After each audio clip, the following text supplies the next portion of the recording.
want to be a filmmaker. You want to be a filmmaker.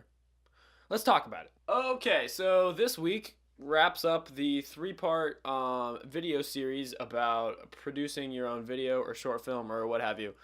First week was pre-production, then production, and now this week we end with post-production. For me, post-production usually consists of visual effects, syncing, cutting,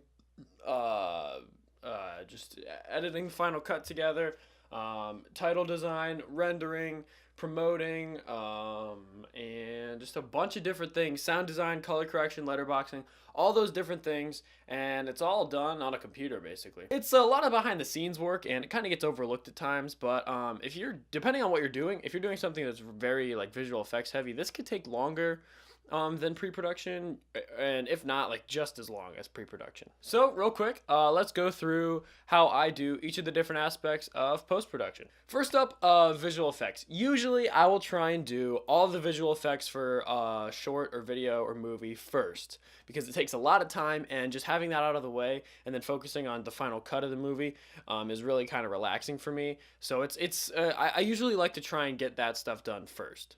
Now with this action short, it took a decent amount of visual effects, and the way I did it with this one is I would just start editing, and once I hit a shot that needed a visual effect, I would go to After Effects and do that shot, and then bring it back into Premiere, and I do it that way. But with something, and it's not going to take that long, all the visual effects, they didn't take too long, but with something like the Star Wars movie that I'm working on, when that comes to post-production time and visual effects, that is going to take so much more work, because the lightsaber effect is frame by frame. So anytime it moves, the scene moves just a little bit, you have to move that, and you have to make sure to like mask around things so that when people move the lightsaber, behind things, that it's a lot of work, but that's going to take a lot of time. Then after I've done that, usually I will import everything into Adobe Premiere. It's not really a step so much as it is just something you have to do. With something as big as Subject 63 with an 11 or 12 minute short, I went through all the clips and picked out my favorites and labeled them so that when I got them into Premiere, I could just very easily get what I needed and match them up with their audio equivalent, and then that takes forever, and it's a great way to stay organized. But with something as small as the action short, I didn't go through and do that, because there weren't 14, 15 takes of the same thing, where with Subject 63 there was one shot that we were up to like 30 takes on. So something like that, you really need to stay organized.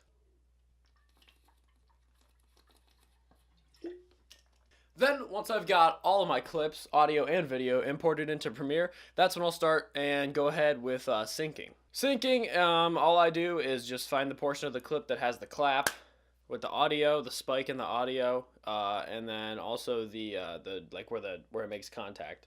And so that's how I do it. And then from there, I do that for every shot, every one that I'm going to use, and then I just cut that portion off, and there you go. And I don't do that for all of the clips that I shot. I only do it for the ones that I've marked as wanting to use, because it's a waste of time to go through and sync all the different clips, especially if you're not going to use them.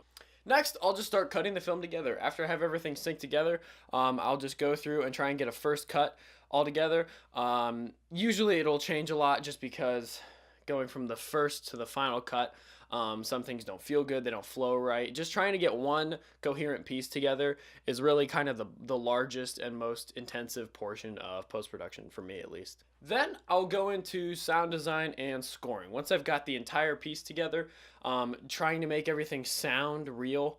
If you have a movie that it does not matter how cool it looks, if it has crappy sound, people will not continue to watch. It's one thing if it's like a silent film, but if it's like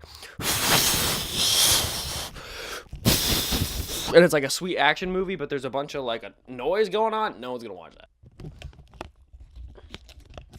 So I spend a lot of time trying to get a good like music bed score kind of going. I don't have like a person to score my movies, so I just kind of use different programs like Acid Music or Filmstro, things like that, to try and kind of get a good feel going, and just like an overall just like something that fits the feeling of the story. And in the same stage of post-production, I will also do my sound design as far as like sound effects, any gunshots or punches or anything like that.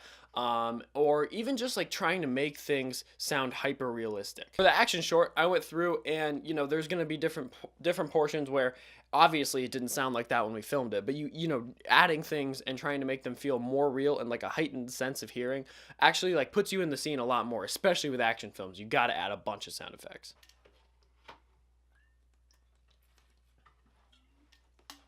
Then usually from there, I'll go on to some sort of color correction, color grading combination. Just trying to get all the shots to look the same, have the whole piece have like just a coherent and from shot to shot the same color palette. A lot of David Fincher movies will have like a blue or a yellow or a green, something like that. And trying to keep the entire movie as a whole have the same color is something that really unifies the whole thing. I'm not a colorist, and I never look super good, but there's endless possibilities with things like this, and I have a lot of fun with it. Then I'll go into letterboxing. This isn't always something that I do. I will do it though if I want a piece to feel a little more cinematic than others. Subject 63 has letterboxing on it. That's where you just have this and this, just the two different black bars, top and bottom. And I mean, you don't have to do it, but it makes things look a little cooler and a little more cinematic. So that's always something that I consider doing, but I don't always end up doing it. As I get closer to the end of this whole thing, I'll usually go and start doing things like the title sequence and the credits. Typing up the credits is something that I always do. But a title sequence isn't always something that I do. There is a documentary that I did recently that I did do a title sequence for, just to kind of like ease you into the idea of everything. Or just sometimes I'll just do a title card. It really depends on what I feel needs what.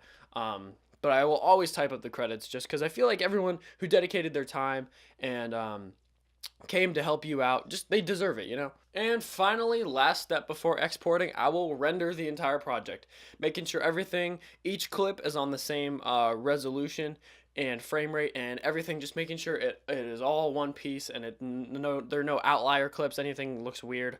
And then after that, export time. So then I'll go and just export the thing.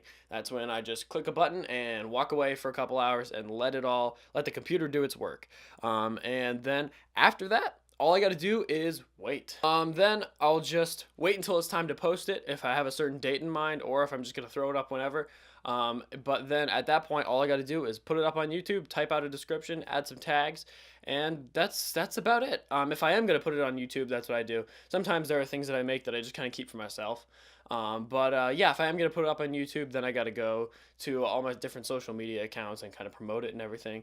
But yeah, that's really the final step for me in post-production, and that's kind of the final step in making anything. And that'll do it, guys. That wraps up the 3-week, 3-part series on pre-production, production, and post-production, how I do each of them. I like doing this kind of thing. If you guys like it, let me know. I had a lot of fun with it, and I think it was interesting to kind of like step back and look at how I do things, because I don't really think about it while I'm doing them. But thank you guys so much for watching through these. As always, if you like what you saw here, don't forget to like, comment, subscribe, and share. This has been a Runaway Brain production, and I'll see you guys next time.